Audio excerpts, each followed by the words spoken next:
Oh, gusto mo bang manalo? Oh, eto ang patunay. Oh, yan. Oh, yung invite natin. Nanalo siya. Kahit bigyan mo siya na ibang link, yun lang talagang link na isang gusto niya kasi naswerte siya. Unang hinulog sa kanya, eto. Pangalawang hinulog sa kanya, eto. Tingnan mo. Basahin mo yung chat niya. Nananalo siya. Bonus lang. Wala siyang diniposito. O, ano pang inaantay mo?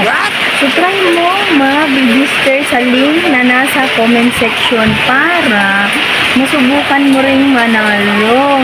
Be responsible lang sa paglalaro. Huwag mo naman itataya. Kung pambili mo na lang ng bigas yan, pambili mo ng diaper. Hindi. Kung may sobra ka lang, hindi ko naman sinabi may sugal ka.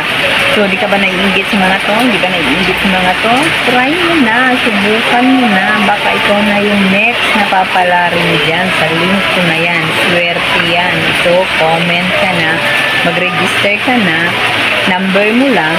Password mo. Mabilis pa ang withdraw. Wala pa siyang turnover. Hindi kagaya sa ibang link na maraming turnover. Bis manalo ka na, matatalo na lang dahil sa laki ng turnover. So, dito ka na sa PH33. May PH Dream din dyan. So, go na. Tara, let's go.